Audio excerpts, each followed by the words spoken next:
من الشيطان الرجيم بسم الله الرحمن الرحيم وقال الملك ائتوني به أستخلصه لنفسي فلما كلمه قال إنك اليوم لدينا مكين أمين قال اجعلني على خزائن الأرض إني حفيظ عليم صدق الله العظيم.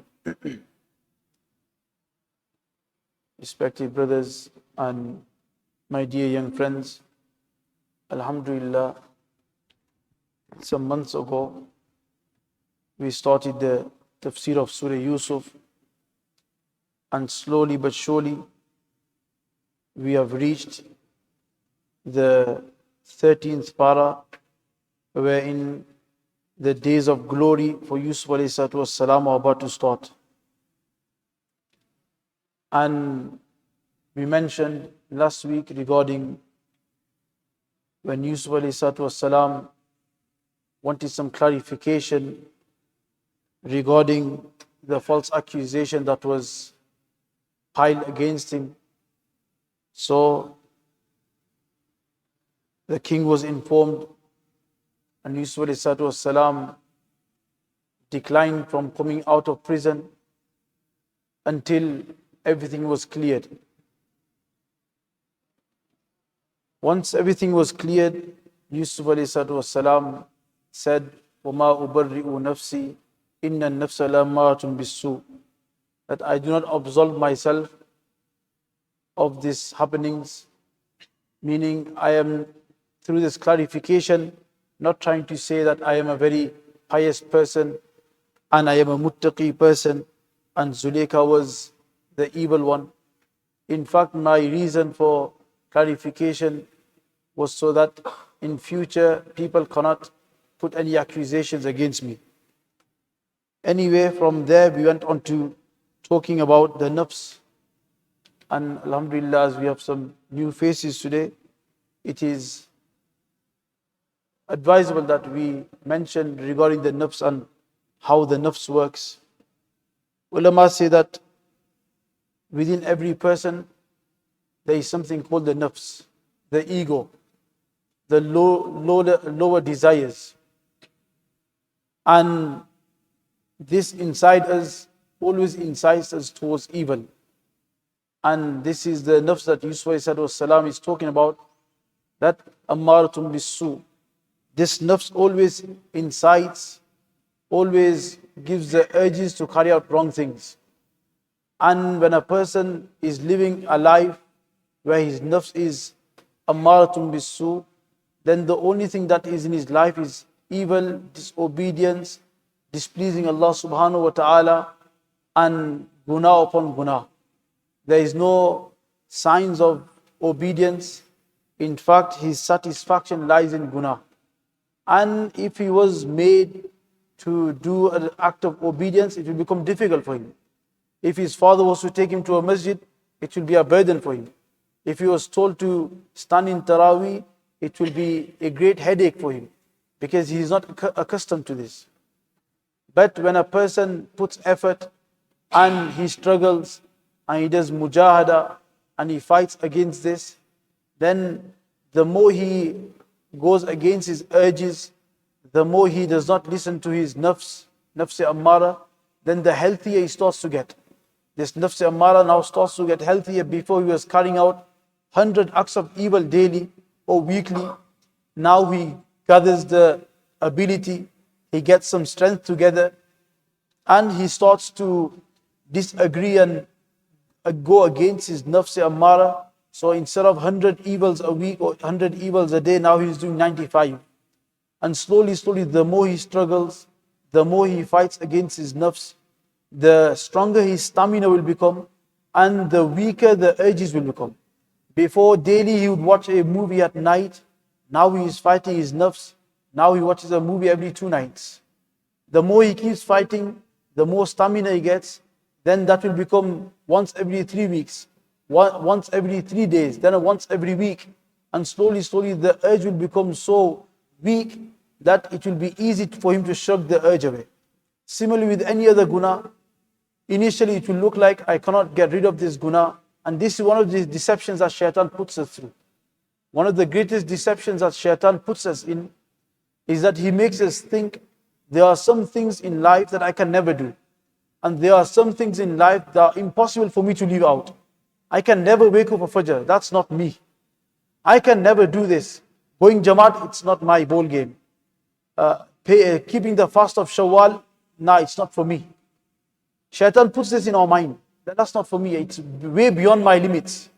And some things Shaitan puts in our mind that it's totally impossible. Nah, talking to this girl, I can never stop. I'll have to live with it. This certain drug intake I have, this certain intoxicant that I have, I can never leave it. How am I going to do it? It's impossible. So this is a deception that Shaitan puts into our mind, and if we fall for his deception, then the outcome is that we will never ever try to let go of that guna. But if you look right now, the hadith is mentioned that إِذَا دَخَلَ Ramadan سُفِّدَتِ الشَّيَاطِينَ. As soon as Ramadan enters, Allah subhanahu wa ta'ala changes up all the shayateen. So where 2 weeks ago we had 1 saf in Fajr, now we see 4 safs in Fajr. So we can't do it. So if a person embeds it in his mind, if a person has firm conviction that yes, whatever gunas I am doing, Allah subhanahu wa ta'ala has made me such that if I want to resist, I can resist. And whatever obedience I am missing out on, Allah subhanahu wa ta'ala has given me such willpower that if I was to use that willpower, I will be able to overcome and I will be able to carry out that good deed. When we have this in mind, then to exert effort in trying to get rid of evils will become easy for us. Whereas if you have a negative mindset where we think that this guna can never go from my life, then that guna will stay with you all your life. But if you have a positive mindset that no, whatever happens, Allah subhanahu wa ta'ala is Hakim, Allah has created me, and if Allah subhanahu wa ta'ala has forbid me to do this, then that means He has given me strength to stay away from that guna. And Allah is Hakim and He has created me in such a way that if He wants me to carry out this obedience, if He wants me to wake up at 4 o'clock and come for Fajr in the masjid, Allah is Hakim, He would never have instructed me to do something which is beyond my capability. That means it is definitely in my capability, it's just my mindset and it's just my thinking that I cannot do. If I change my mindset, if I change my vision, if I change the angle that I am looking at something, then definitely at 4 o'clock I will be able to make myself present in Fajr. So this is one of the deceptions of shaitan. So anyway, when a person exerts effort, then his nafs becomes lawama. So before he was ammara, just settled for evil, guna. Then slowly he starts to exert effort and he starts to go against his nafs. He starts to disobey his nafs. He starts to shut the urges. Then slowly a time will come where he will stop doing them certain sins, and 2-3 days will pass, 4 days will pass, but then he will fall in the sin. He makes a firm intention, I'm not going to talk to that girl. He makes a firm intention, I'm not going to watch any more movies. He makes a firm intention, I'm not going to smoke that certain thing. And once he makes the intention, he makes tawbah, 1 day passes, 2 days passes, 3 days passes, and he sleeps. As soon as he sleeps, when he does the guna, he gets full enjoyment. When he watches the movie, he gets full enjoyment. When he's talking to the girl, he gets full enjoyment. He enjoys himself.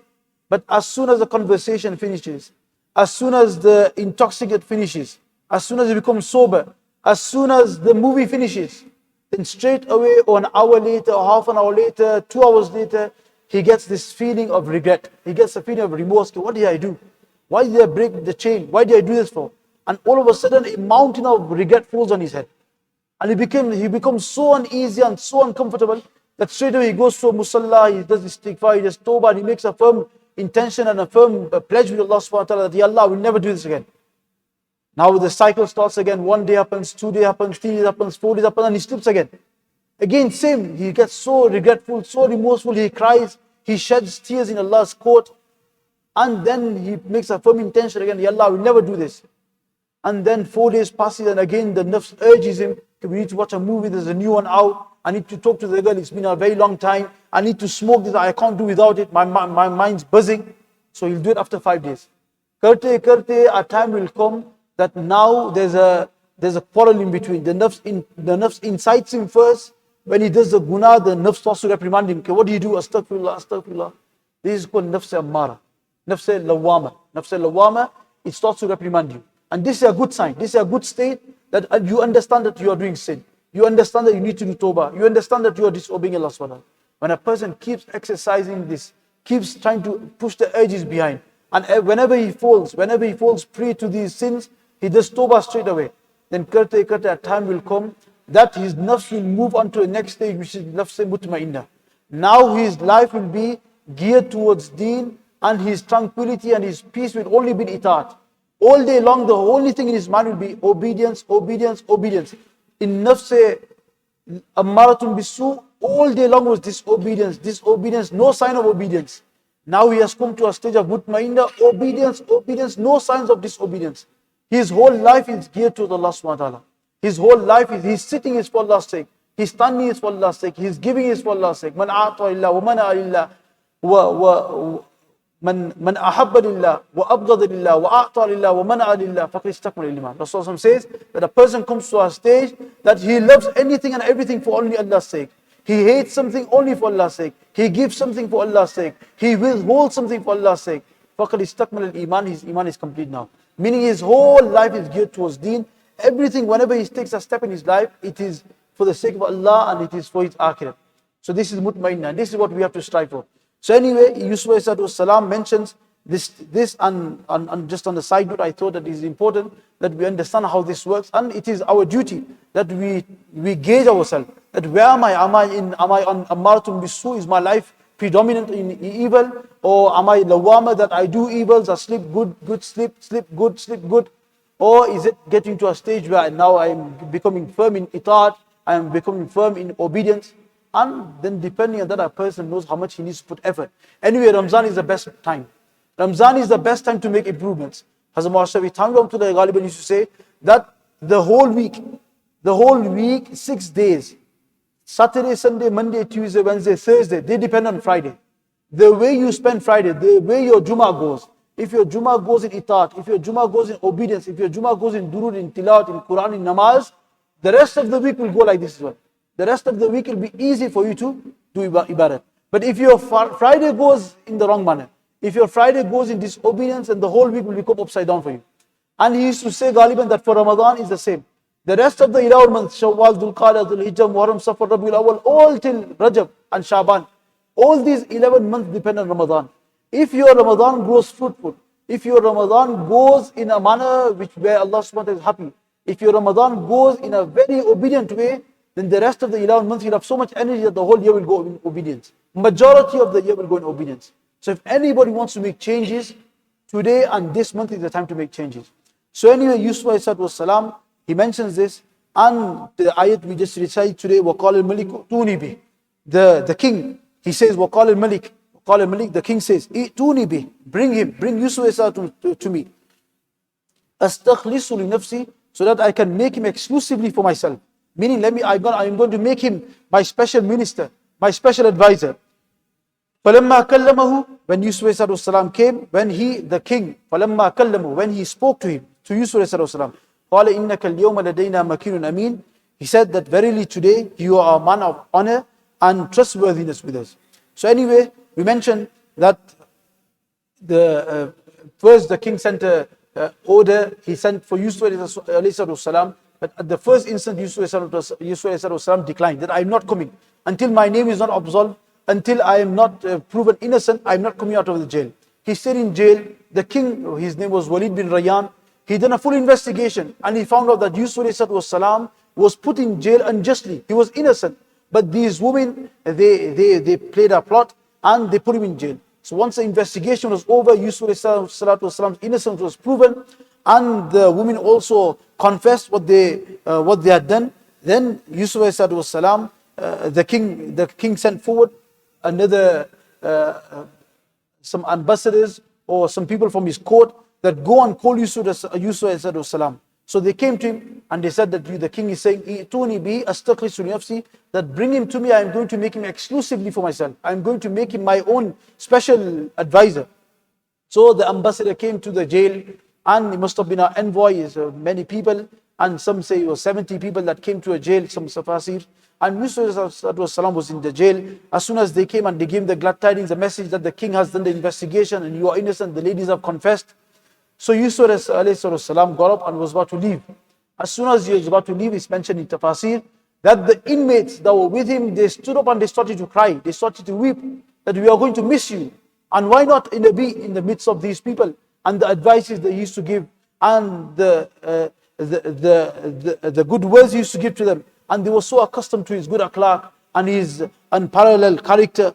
So Yusuf alayhi salam stopped for a while. He made dua for them. He made dua for himself as well, because he knew that the next stage and the next part of his life is also got a trial. Although it will be his days of glory, there will also be trials there. So he made dua for himself. He made dua for the people in the jail, and he bid them farewell. He gave them some good words that stay steadfast and do sabr, and you will see days of freedom one day. And Yusuf salam came out and he headed towards the palace. Before he went to the palace, he performed ghusl and he put on some good clothes, and then he entered the palace. فَلَمَّا كَلَّمَهُ, and then he went inside and he was face to face with the king, Walid bin Rayyan, and he was going to talk to him. So before he came in, Yusuf said, Assalamu alaikum wa rahmatullah. And then he made some du'as in the Hebrew language, Suryani language, the Hebrew language. He made some du'as. This king was known to be familiar with many languages. The king knew and was fluent in many languages. But these two languages he did not know. So when Yusuf said Assalamu alaikum wa rahmatullah, and he made some du'as in the Hebrew language, the king was a bit amazed. Okay, what's going on? I know so many languages. How come I don't know what he's saying? So he became a bit astonished, and he asked Yusuf salam that what did you just say then? So he said, I said Assalamu alaikum wa rahmatullah, and this is the blessings and the dua and of Islam, and this is the Arabic language of my uncle Ismail salam. And the other things I said were the du'as in the Hebrew language, and this was the language of my forefathers Ibrahim salam, Ishaq salam, and Yaqub salam. So the king was a bit astonished, but the king knew a lot of other languages. So the king started to talk to him. And when he started to talk to him, he was asking him questions, and each question he was using one of his other languages. So, for example, he knew Greek, so he asked one question in Greek, then another question in English, then another question in Chinese, and so on, so forth. He asked different questions in different languages. Allah subhanahu wa ta'ala made it so that coincidentally, at that moment, Yusuf salam answered every question in the respective language that the king asked. If the king asked him in a Greek language, for example, Yusuf salam answered his question in the same language. He asked him another question in another language, Yusuf salam answered the question in the same language. The king got very astonished and he was fascinated. This person is Ajib, subhanAllah.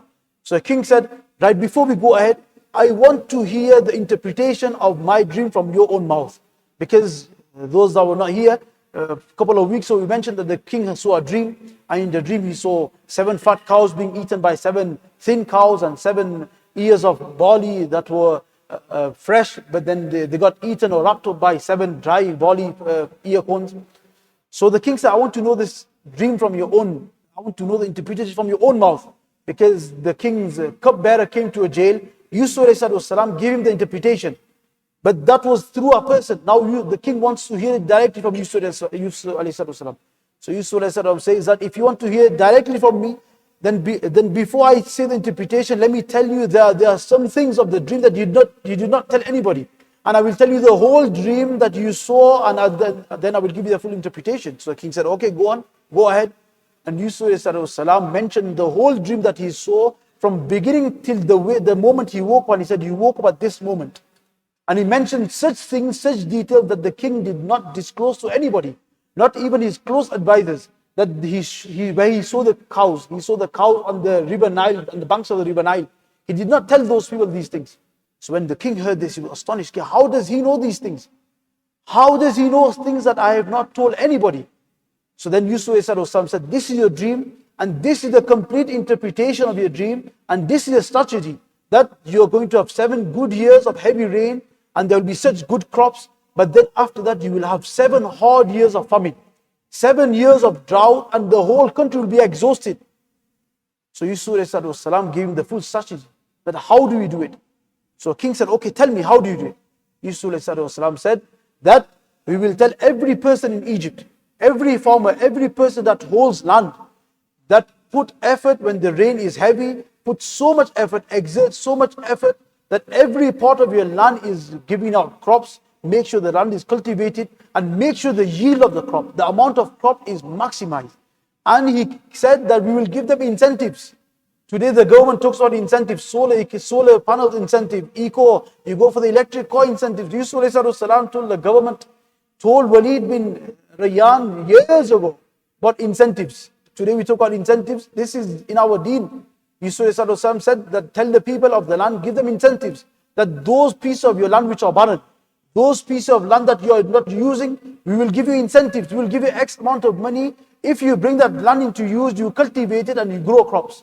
And once they grow crops, tell them that use 4/5 of the crops and leave 1/5 of the crops in the ears and keep them as storage, that in 7 years they will have so much crops that when the famine sets in, then there will be no burden on the country. And each person, each village, each town will have enough reserves, enough substitute, enough storage for them to learn for the next 7 years. Then he went on to tell the king that as for the state land, the land that the country owns, and as for the taxes, the wheat, the grains that come in taxes, what do we do with them? He said, we will store them and we will keep them, because this famine is going to go so far and wide. It's going to spread beyond the boundaries of Egypt, that other people from other countries, neighboring countries, will come to seek help from you, because they will know that you will have these crops. So what are you going to do? We will keep all our grains in the ears. We will not take the grains out. They will stay in their gilaf, in their crop, in their parda, in their covers. Allah subhanahu wa ta'ala puts covers on these grains, on rice, on corn, on flour, on wheat. There are these pardas, there are these ears, the covers. And these covers are such that Allah subhanahu wa ta'ala has made that if you leave the grain in the ears, they will never rot. No insects can get to them. It's Allah subhanahu wa ta'ala's divine arrangements. So he said, leave them in there for 7 years. And when these people come, then what will happen? They will come to you. The local people will not be a burden on you. The local people will not have to turn to the government, because they will all have their own substitutes. They will have their own reserves. But the people from far and wide, they do not know this strategy. So they will have not done anything. So they will come to you. When they come to you, you have 2 benefits. Number 1 is you will be able to help the makhluk. And this is the lesson for us today. Help the makhluk. There are people in Yemen, there are people in Afghanistan who don't have food, and we have so much, we have ample. They are walking miles for food, we are walking miles to digest food. So we need to make this a lesson, that those countries that do not enjoy this, those countries do not enjoy this. We have to make Ramadan a point where we spend. So he said, these people will come to him, you can do madad, you can help the makhluk. And number 2, take a very nominal fee. Take some pounds, some pences from them in return. And by you taking money, your treasury will get so great, so much money will come into the treasury of the government, that never before was there a king that had this much money. So the king was so astonished. Subhanallah, look at the advice this person is giving to me. Look at the words of wisdom, and look at the strategy he's making out for us. So the king said, after he saw this, he said that innaka al-yawma ladayna makinun amin, that verily today you are a man of honor and trustworthiness with us. Oh Yusuf, the advice you have given us, the intellect you hold, the vast knowledge you have made us such that we are so honorable to you. You are honorable in our eyes, and we trust every word that you say, and you are trustworthiness in our eyes. And then the king goes on to say that this whole system, how are we going to run it? Who is going to do the governance of it? So inshallah, we will talk about this next week, inshallah, that what happens next. May Allah subhanahu wa ta'ala grants us the tawfiq to understand and bring into practice the lessons that have been mentioned. Subhanallah wa bihamdihi, subhanakallah wa bihamdika, nashhadu an la ilaha illa anta, astaghfiruka wa atubu ilayk. Stop.